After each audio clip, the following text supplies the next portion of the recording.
All right, well, thank you all so much for joining us for a visit with the Lowell National Historical Park. Lowell's water-powered textile mills catapulted the nation, including immigrant families and early female factory workers, into an uncertain new industrial era. Nearly 200 years later, the changes that began there still reverberate in our shifting global economy and serve as a living testament to the dynamic human story of the Industrial Revolution. And this afternoon's program is led by National Park Ranger Emma Mitchell. So all 150 of us or so who are watching live and the many more that will watch the recording, let's give a big virtual round of applause to Emma for joining us here today. And Emma, you can take it away. Thanks so much. Thank you so much, Robert. I really appreciate the introduction. Hello, folks. Again, my name is Emma, in case you didn't catch it the 8 times we've already said it. But I am here in Lowell National Historical Park here in Lowell, Massachusetts, next door to some of you, across the country from the rest of you. So anyway, we're here in Lowell, Massachusetts. I was started here as a seasonal ranger in 2018. I was really lucky to be hired as a permanent ranger back in 2023. I'm coming up on my 1-year anniversary of being here and being a permanent ranger. So I'm very excited to kind of spend this anniversary time with all of you and give you a lot of my knowledge that I know about this park, which is very near and dear to me. I started my career in Yellowstone at the age of 14 as a volunteer, and I've worked in other capacities in other parks such as Boston National Historical Park and Acadia National Park, which led me here to Lowell, which is pretty exciting. I am a transplant here to New England, and I've really become a New Englander, so I'm happy to talk about that anytime. All right, so Lowell National Historical Park is one very special place. Nope, here we go. Oh no, so sorry. Here we go. There we go. All right, so our mission statement here at Lowell National Historical Park is it preserves and protects the historic structures and stories of the Industrial Revolution and its legacies in Lowell, serving as a catalyst for revitalization of the city's physical and economic environment and in promoting cultural heritage and community programming.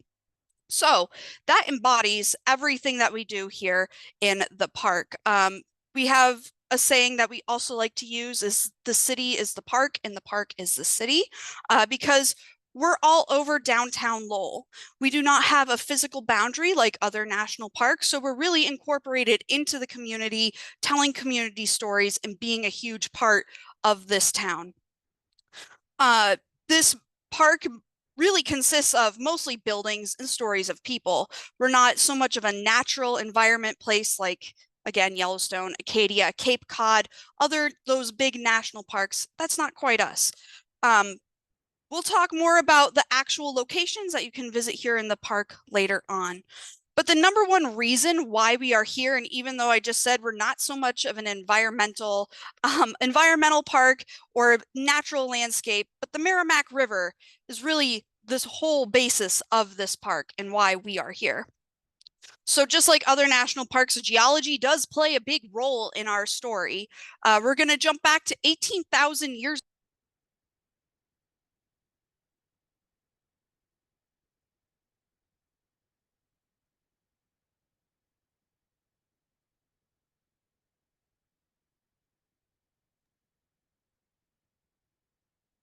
So Emma, can you hear me?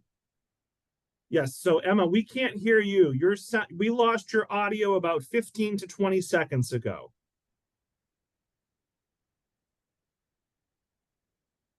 You were saying 18,000 years ago, and then the audio cut out.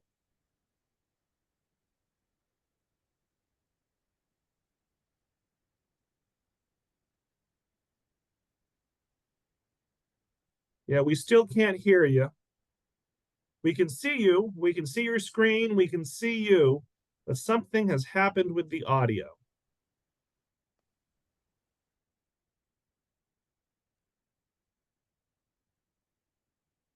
Can you hear me now? Yes, we can hear you now. But can you see me now? We cannot. Oh boy. All But right. that's okay. We can see your screen, Emma. I think in this case, both would be great. But if we had to choose, I would choose your voice because we can at least still see your slides. Fantastic. Give me just a second here. Okay. We might come back, we might not with the camera. So That's okay. I deeply apologize about that though. I actually went through the whole pandemic never using Zoom once. So this is also a very big day for me. That's All right. okay. And happy anniversary, Emma. Thank you so much. All right, we were talking about geology because as a national park, we are excited about about geology, and we live on a big rock. So again, 18,000 years ago, there was a huge ice shield covering this area, pretty much all of North America, called the Laurentide Ice Shield, otherwise known as a glacier. It stayed for thousands of years, and it eventually receded. But as it receded and moved farther north, for example, around the North Pole, it carved all the mountains and rivers of New England. So that is really what created the Merrimack River, this very big glacier. That river today is 117 miles long, and it starts with the confluence of the Pemigewasset and Winnipesaukee rivers. The river continues south, and it enters the Atlantic Ocean in Newburyport, Massachusetts. Jumping fast forward a couple thousand more years, human history here in the Lowell area has been here for 12,000 years. So it is deeper than just European settlement. And most of the people that lived here, they called themselves the Pennacook, and they really relied on the Merrimack River for hunting and fishing and transportation. So remember, today I am going to talk mostly about 200 years of history, but human history has been here a lot longer. All right. So the Pennacook had a village here, and it was called Wamiset, and that does play later on into our story. All right. So, oh, I apologize. Got ahead of myself. All right. So by the 1650s, there is European settlement in the area. It is a small village at this time. That it's called East Chelmsford. It's changed from the name Wamiset to East Chelmsford. And it is really just a few small family farms, and there are a few grist mills and sawmills. So we are starting to see production, but it's not going to be the mass production that we see later on in the 1800s. So it's very small, and it is very quiet, very rural still at that time.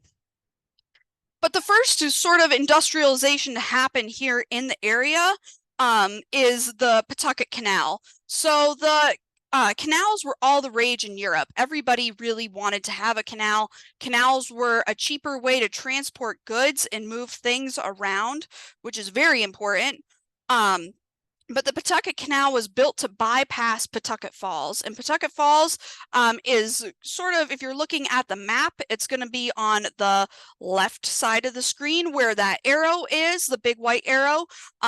As a park ranger, I should say that's more of the western side, but we'll say it's the white arrow on the left. And Pawtucket Falls will play more into our story in just a minute. I just want to check. Can you all hear me? We can hear you, Emma. Oh, okay, great. Sorry, I'm just a little nervous about that. So, Don't worry.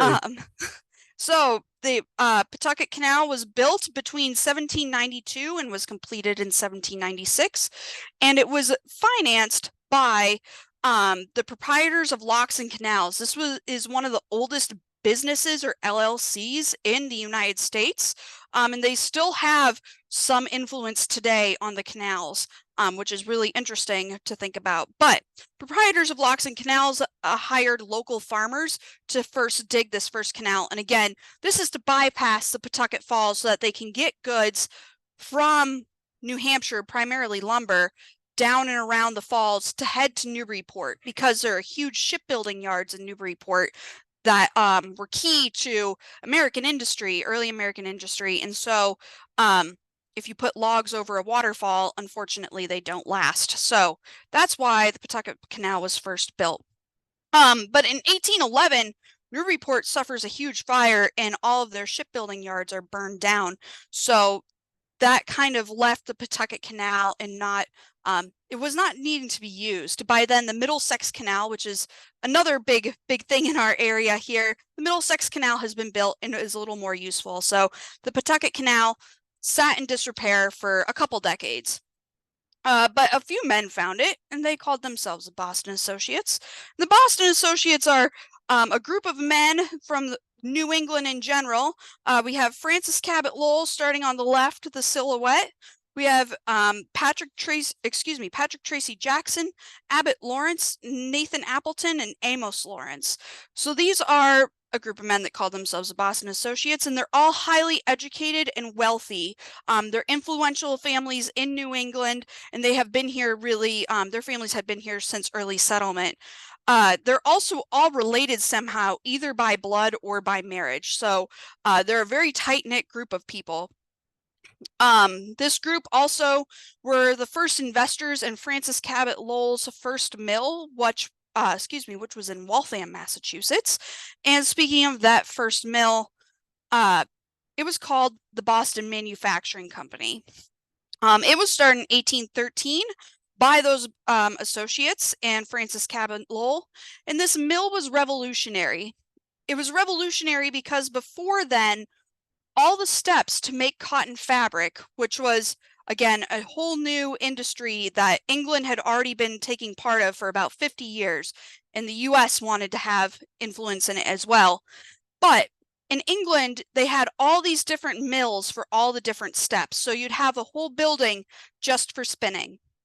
You would have a whole building just for weaving. And that worked fine and well, except you had to take all this time to move goods in between and two different buildings, maybe to different towns. So it wasn't the most efficient. But this mill was revolutionary because they put that whole system all under one roof. So it would enter as raw cotton and it would leave as finished fabric. And that was great. But they wanted to expand this mill. It was successful for a while. It was right on the Charles River.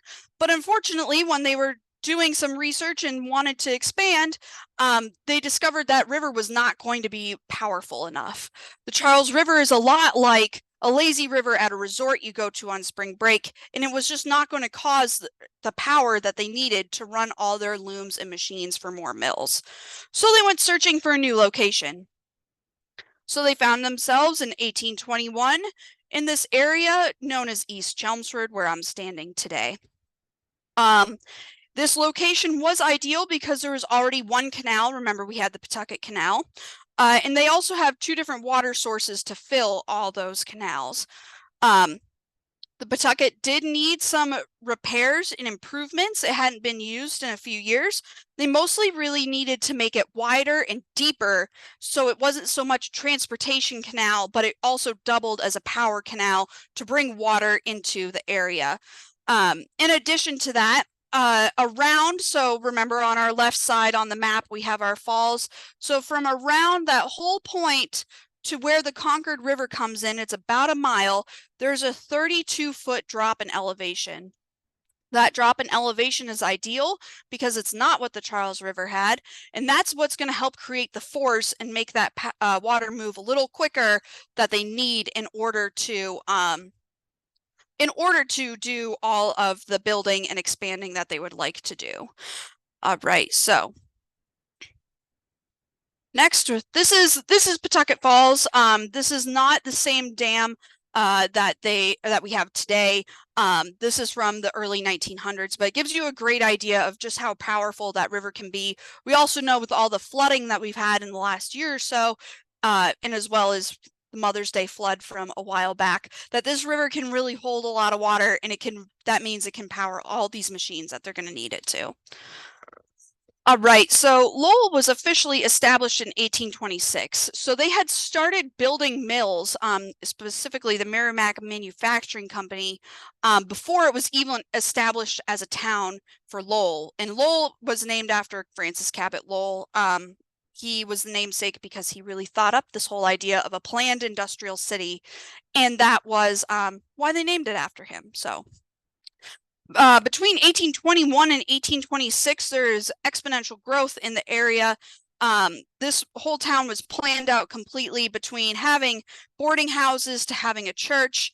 It was completely all planned. It's really the first planned, large-scale planned industrial town in the United States.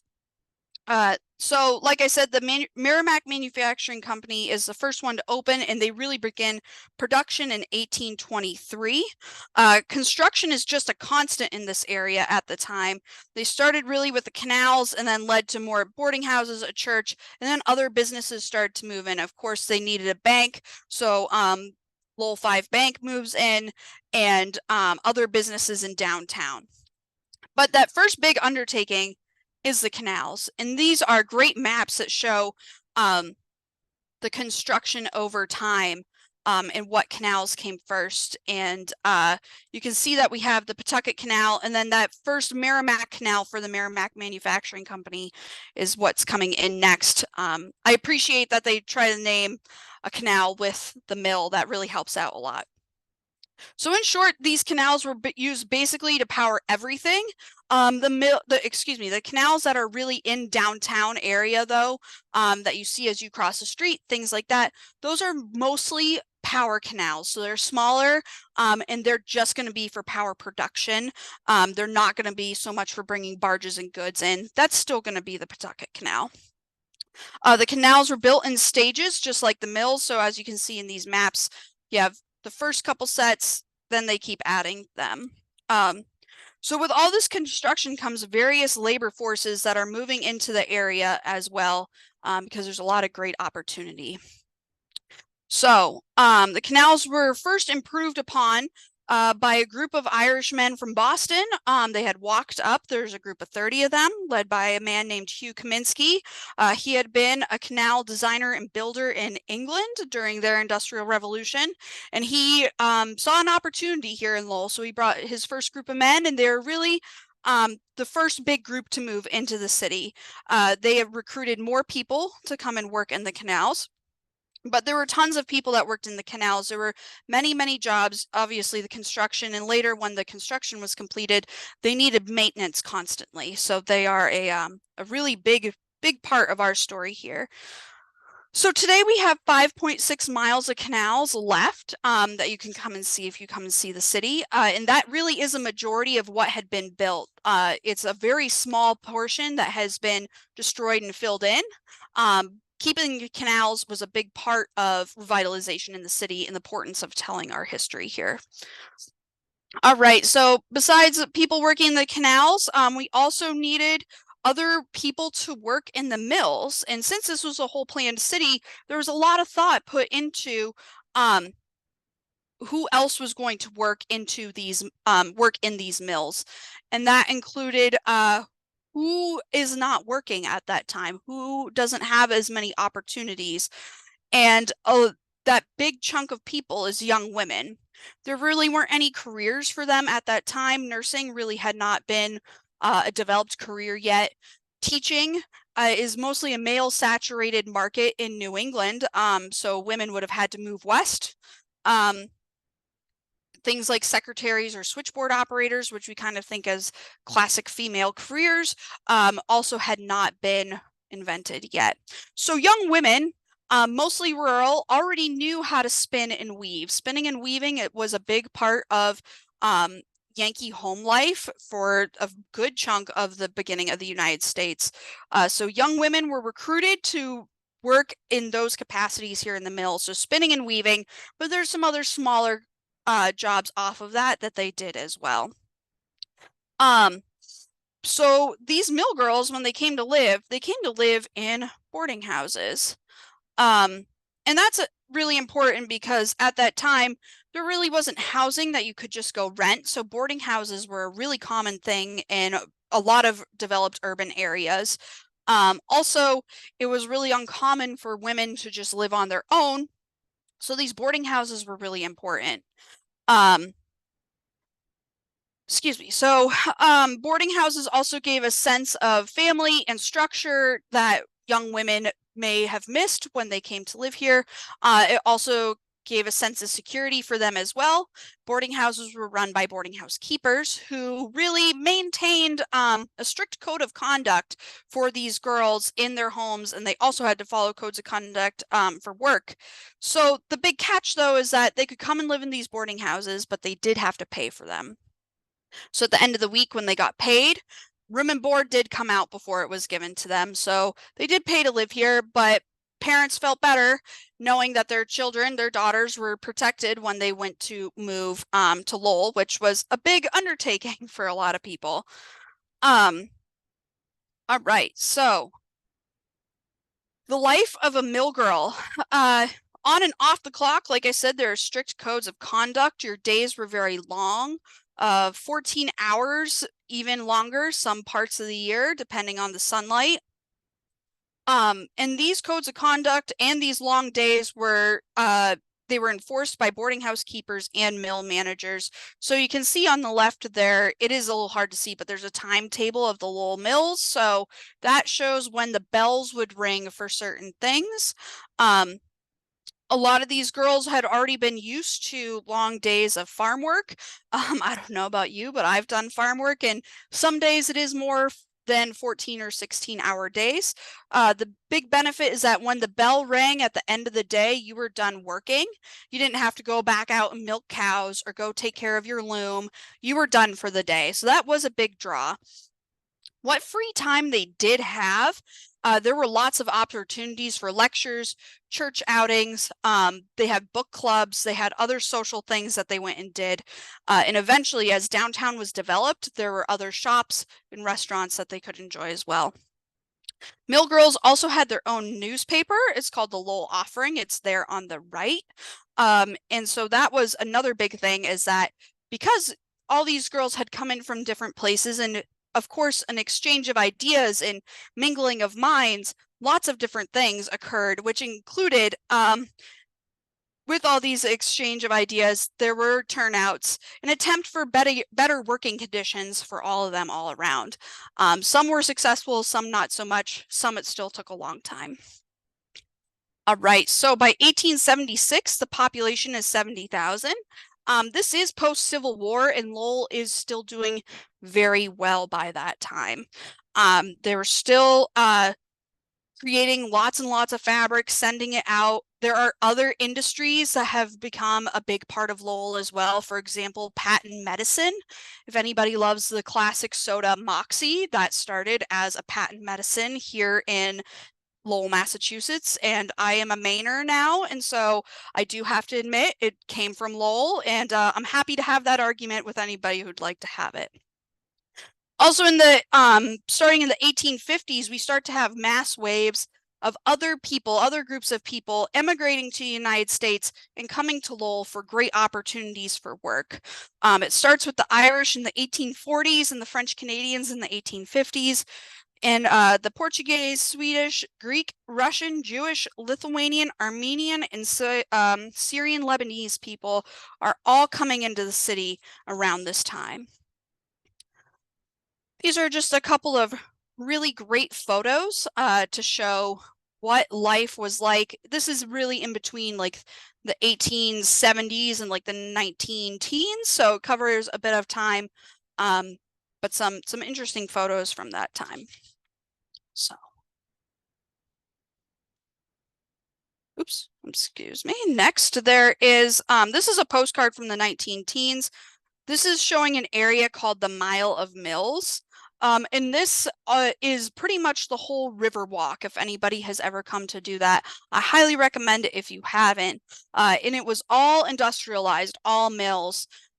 You can see that there's also smokestacks. Around the 1850s, 1860s is when they start to use steam power. There was coal for a little bit, not super long, but you can just tell that there's going to be a lot of pollution from these mills, and it's all being dumped into the river.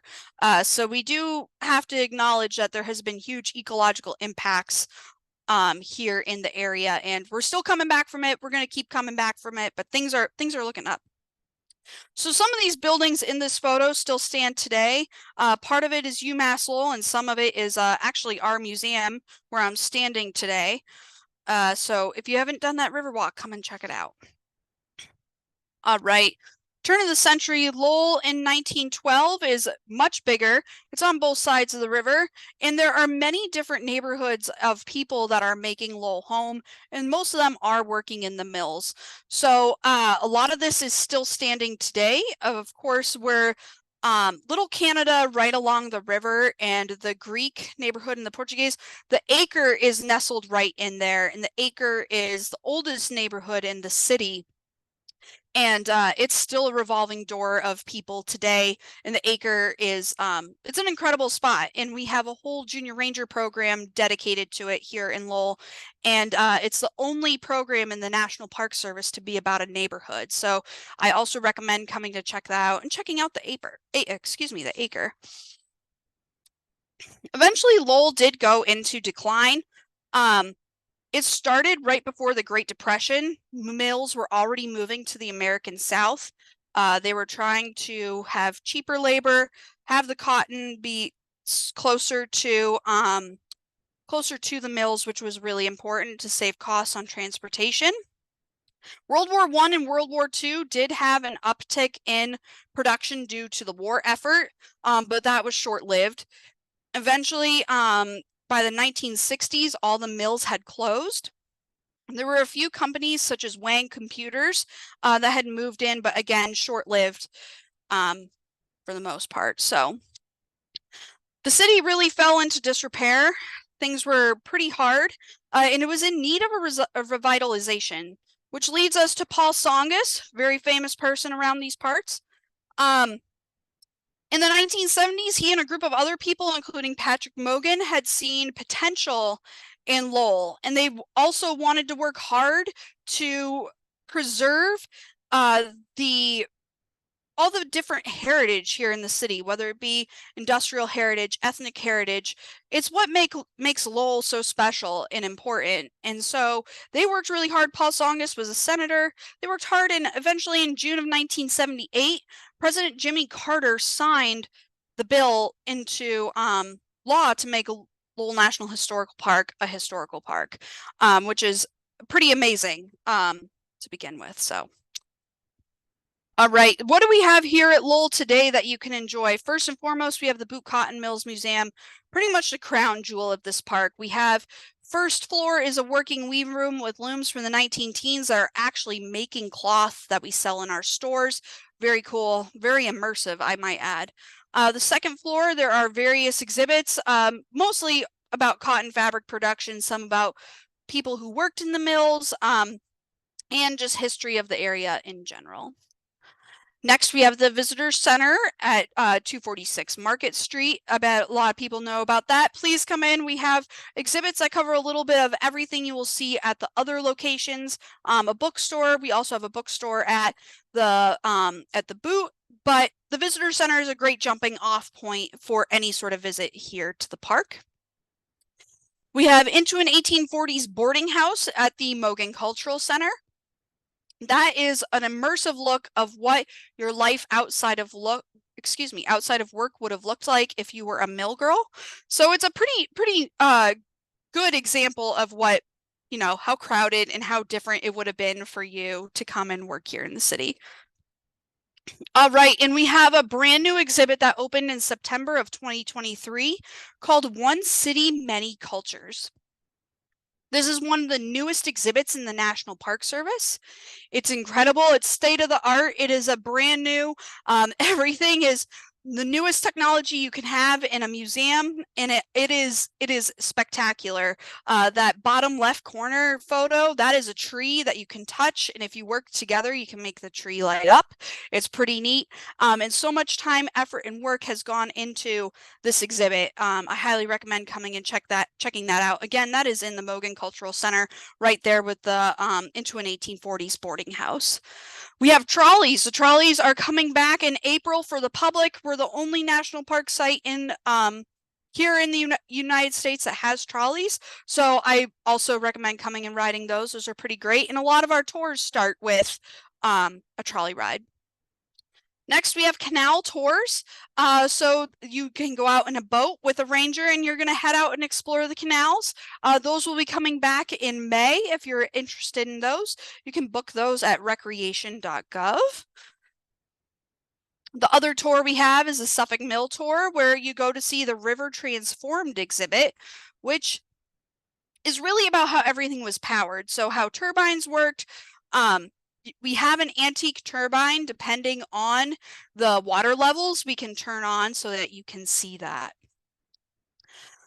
And we are just a big part of the city. We do all sorts of things. For example, right there in the center, that's Lowell Folk Festival. You probably see us walking around on that really hot, busy weekend. That's the biggest weekend of the year for us. It's such a fun time.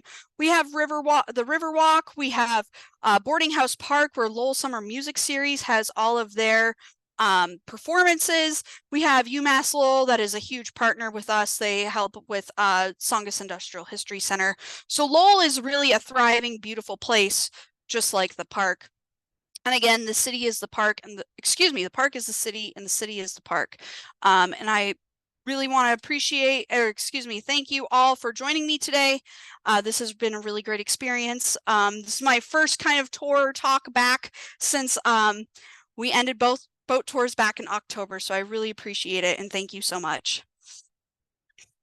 So folks, let's give Emma a big virtual round of applause for a wonderful presentation. And we have plenty of time for audience Q&A. If you have any questions for Emma, feel free to type them into the Q&A box. If you have any comments, feel free to type them into the chat. And Emma, the first question is less about the park and more about you. Ellen would like to know, how does one become a park ranger? Ellen, there are various paths you can take.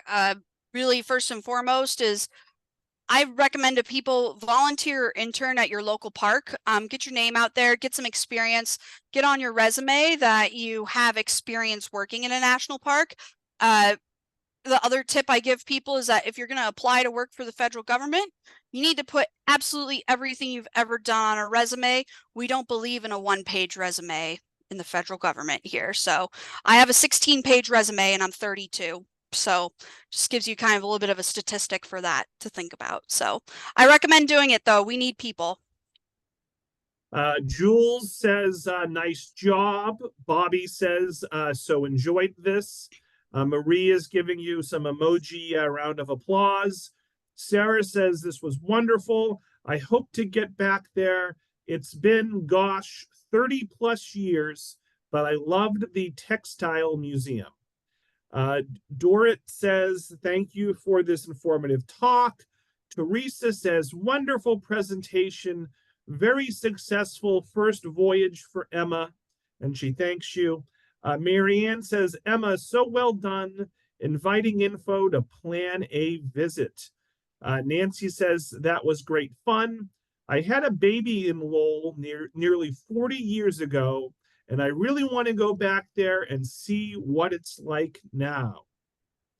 Julie says, great job. I can't wait to take the tour. Lynn says, enjoyable presentation. Thank you, Emma. Lila, let's say, says, thank you. She took her kids back in the 90s, and she thinks it's time to go again. Let me jump to, Karen says, thank you. Let me jump to some questions now. Couple of people asking about the river walk. An anonymous attendee asks, how long is the river walk? And someone else asks, where does the river walk begin? Where can you park? And is it safe to walk? Oh, what great questions. First and foremost, as a park ranger, I always suggest going in groups. It's just a lot more fun. You have a good time, and it's just safer that way in general. Nothing is really unsafe here in Lowell, but I do recommend going in groups just because you never know. And we might have a bear, we might have a bobcat, you never know. I am kidding about that, but the Riverwalk has various spots that you can start. I highly recommend coming to the visitor center and parking there. and we can give you a map and give you a great idea on where to start. There is a section of it that is closed various parts of the year, especially due to the water levels. So I recommend coming to the visitor center first, and we can give you a great jumping off point from there. Distance wise, I think it's about 4 miles, but we have a great map that can give you a much detailed thing, and you don't have to do it all at once. You can do sections of it. You can hop on and off. But that is really my favorite part of Lowell National Historical Park is all the canal water walkways and the river walk. Yeah, a few other questions related to the park, and then we can talk about the history. Eileen asks, is the park open year-round? Yeah, we are open year round. We modify hours for the winter time. For example, right now, we're open noon to 5 at the Boot Cotton Mills Museum and the Visitor Center, and the Mogan Cultural Center with the boarding house and One City Many Cultures. That is 12 to 4:30, and on the weekends, it's all 11 to 5 or 11 to 4:30. So in the summertime, we do extend those hours. Christine asks, were the collections from the Textile Museum somehow integrated into the National Park site? There were a lot of things from the Textile Museum integrated into the park. I wish that museum still was around today. It was what I've heard, an amazing museum, but yes, we do have a large part of their collections. I'm sorry, I don't know where the rest of them went, but we do have a lot. Francis asks, can people kayak on the canals? Ooh, I love this question. Unfortunately, Francis, you can't kayak on the canals. We're the only ones that can take a boat out on the canals. It is hard to see, but there is actually a pretty good current that flows through the canals. And if you had some sort of an emergency, it could get pretty dicey. In addition to that, it's pretty hard to get in and out of the canals. And we also don't have the canals full enough for you really to be able to get a kayak in and out. How long does the season for boat tours last? So when does it start and when does it end for boat tours? Typically, it's roughly Memorial Day weekend to Indigenous Peoples Day weekend in October. Of course, there's so much development and construction going on in the city. We really are at the mercy of what's happening with that to be able to keep water levels high enough for us to be able to use the canals. So it might vary a little bit year to year, but generally Memorial Day to Indigenous Peoples Day. Rosamond asks, what month or months are best to visit and tour? And also she wants to know, how long is the park ranger led tour? Most tours are roughly between 75 and 90 minutes. It depends on the tour. The park itself, we are a great opportunity all year round because we have indoor activities and outdoor activities. But I recommend coming in anytime between Memorial Day and Indigenous Peoples Day, where we have our full, all of our choices for all of our different activities and tours. And Marianne, I don't remember the context around the question, but Marianne basically wants to know, what would the approximate cost be for a family of 4 visiting Lowell National Park? So we are a park that takes interagency passes. So that includes an annual national park pass, or that includes a senior citizen pass, also otherwise known as the Golden Age Pass, if anybody has one of those. So if you have one of those passes, it gets you half off. But for example, for an adult without a pass, it's $6. Senior citizens, it's $4, and it scales down from there. Our boat tours do cost a little more than that. So if you do the math, again, also that information is all on our website at Lowell or nps.gov/LOWE. Let me jump back to some comments and then we'll talk more with some history questions. So Frank says, bravo, fascinating historical presentation. Robin says, Robin's from New Mexico, says, we did the canal and trolley tour as a visit to the visitor center in 2018 We loved it. Julia notes that my relative, Barilla Taylor, was a Lowell mill girl from Maine. Margot says, great talk. Thank you so much. And let me see, did I ask all the modern day questions? An anonymous attendee asks, can you bicycle on the Riverwalk? As far as I know, it is allowed. It's not the widest to be able to bike on. So that is at your own discretion. I recommend going and walking it and see if you would feel comfortable biking on it afterwards. But I just have to ask before there's more questions. I just learned about Barilla Taylor, and she is a really neat lady. So I'm really excited to have learned about her. Eileen says, fantastic presentation. An anonymous attendee asks, well, you know what? We'll save that one if we have time. An anonymous attendee asks, does the mill in the museum run on water power? That's a great question. It has all been converted to electric now.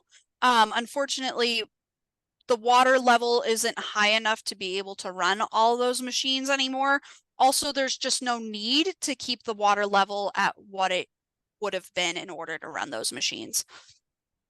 All right, so now we'll talk about the Lowell Mill girls. Many questions about them.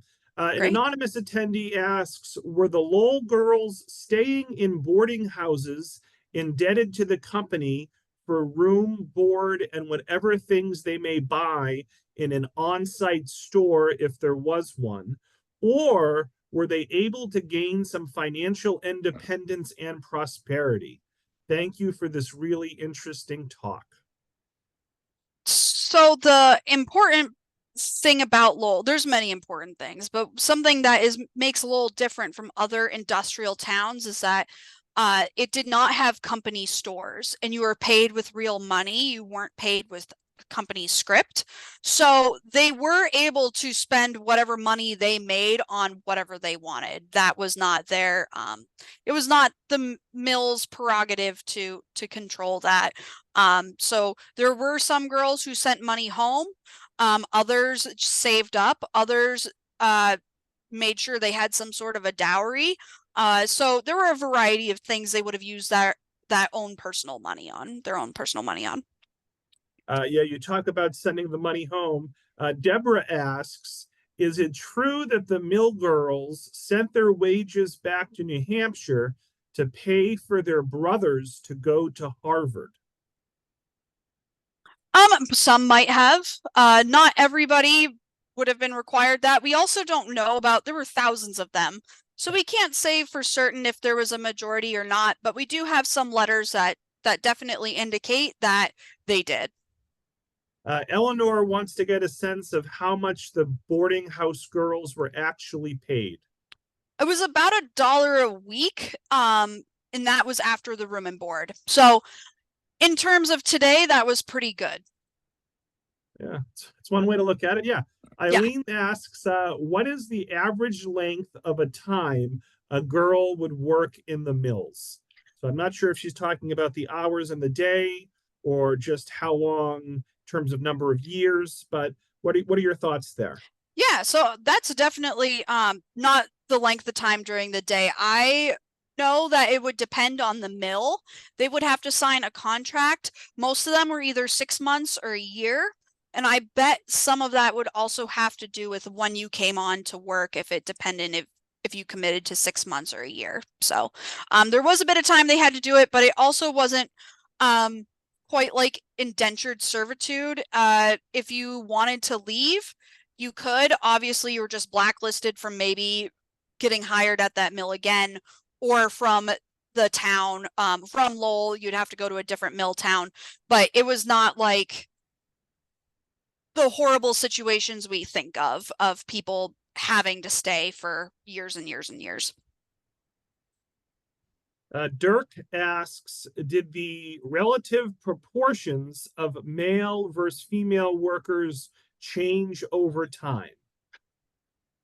That's a great question. So I'm gonna talk like 1820s to 1870s to start with.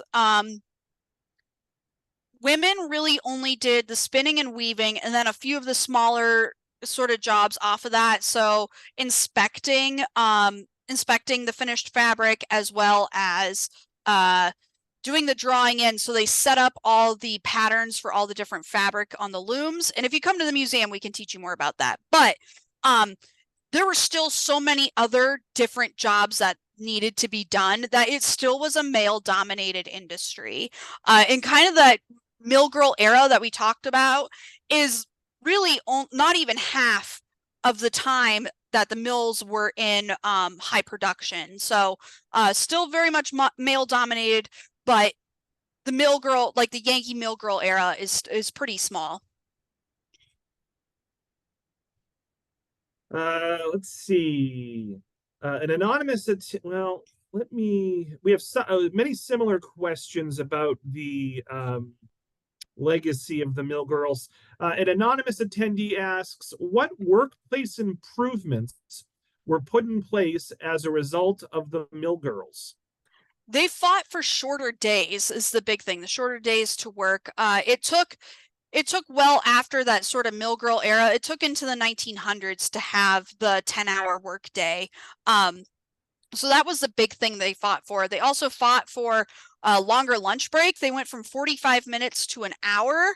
I believe that was like 1860s, which that's a huge deal, especially if you think about the bell rings and you have an hour to get from, say, the fifth floor of the mill all the way down, thousands of people coming out, and then you have to get to your boarding house to eat, use the bathroom, and then get back up to the fifth floor before that bell rings for you to be back there. So an hour was a big deal.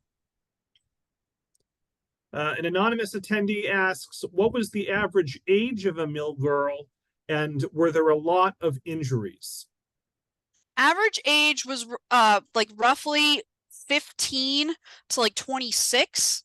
By the time you're my age, again, I'm 32, you would hope to either be married, in a different career, or transition to something like a boarding house keeper. So that is kind of a big span of ages. As far as injuries, there were lots of injuries. The only problem is that the hospital was owned by the mill companies, so a lot of the records are not as accurate as maybe we would hope today. So as far as injuries, we don't know for sure how a lot of those panned out. And we're winding down, Emma. I'd say we got about 5 more minutes to go here. No worries. An anonymous attendee asks, didn't some mill girls have great experiences living in the city and developed culturally? Lucy Larcom's, Larcom, Lucy Larcom's contributions in poetry, writing, education, etc. Do any of your tours pertain to these aspects of the mill girl's life? I will give you a condensed version. I feel like whoever brought up the sending money home to New Hampshire to pay for the brother at Harvard has been on one of my Suffolk Mill tours. Because I actually talk about on the tours how coming and being a mill girl in Lowell was, even though hard work, it was not the worst thing. It was not so much dead end. It was opportunities for them to grow. Just like Lucy Larcom, her mother, though, she ran a boarding house for a very short amount of time. That wasn't the most successful, but Lucy, she really blossomed in her time there. So this was a great opportunity. I grew up in rural Montana, Northwest Wyoming, and I feel like I'm a mill girl. I would not have gotten to expand my horizons if I didn't move to New England and have had the experiences I've had, again, working in a cotton mill, but in a different aspect. So I think it's all kind of relative, and we do try to focus on some of those stories and the positivity as well, because it's easy, of course, to get bogged down in the negative. But it's Women's History Month, so we are doing all sorts of other great programs on women here in Lowell. If you're interested in that, please go to our social media and website to check those out. So now we're going to fast forward back to modern day, and we'll end with a few questions about the park. An anonymous attendee asks, is the Morgan Cultural Center free to enter? And do you still have summer camp for kids? The Mogan Cultural Center is still free to go into, so you can check out One City, Many Cultures and Into an 1840s Boarding House. The only things we charge for are the Boot Cotton Mills Museum and the canal boat tours. The summer camp for kids, we still have, that's through the Songus Industrial History Center and our education division here at the park. So I can't answer as much about that, but you could certainly check their website because summer camp is happening this year. I just don't know if they have availability. Yeah, and I said Morgan, I meant Mogan. That's okay, no worries. You knew what I meant. Absolutely. Joanne says the information about the mill girls and their lifestyles were fascinating. Thank you for this presentation. Nancy says, thank you, Emma. Such a wealth of information and so well presented. There's so many different directions I can go. C would like to know, can we buy fabric that was made there online? You can go through the it was called Eastern National. It's now called America's National Parks. They run our bookstores. They are non-for-profit, but you can contact them through their website and you can email them and chat with them about that, but you can't directly order it online. All right. If that makes sense. Jackie asks, how much of the canal system is open to the boat tour? Years ago, I can remember going underground in a tunnel. There is one tunnel that you kind of go through. It's a bridge. And we really only go on the Pawtucket Canal. That's the one that's widest for a boat. Any of the other canals downtown really are not wide enough for a boat. Not sure if you'll know this, but I'll ask the question. Is the Boston Manufacturing Company building in Waltham also standing, and is it a museum? I believe it is the Charles River Museum. It's on my list to get there. There you go. And we'll wind down with this question. Emma, what other national parks in Massachusetts do you enjoy? I don't want my other fellow rangers to get me, in trouble if I say a park I don't know so much about, but I do love Minuteman National Historical Park. I've worked in Boston. I have, a love for that one. As far as others, Springfield Armory, I've heard is pretty interesting. New Bedford Whaling is one that I highly recommend. That is a great park. And I hope to get to the Cape this summer. So I have not done that yet. I'm not a total New Englander, but we'll have to see when I come back if I get to the Cape this summer, what I have to say about that one. All right. So Emma, I think we'll leave it there. There were a few other questions in the Q&A, but we are coming up on 1:30. And you did address some of the questions, at least partially, with some of your other answers. So I think I'm good there. No so problem. Emma, do you have any last words for the audience before we wrap up?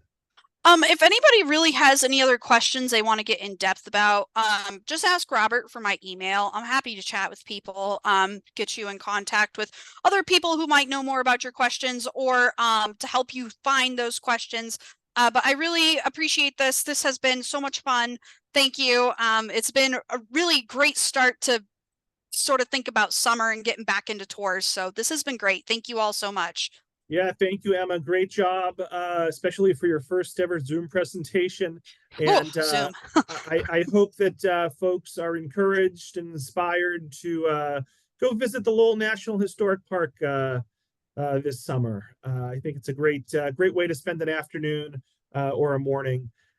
So folks, look for an email from me tomorrow with a link to a feedback survey. I said tomorrow, probably this afternoon, a link to a feedback survey, a link to this recording, and information about some other upcoming virtual programs. And I can include Emma's email address in that email as well.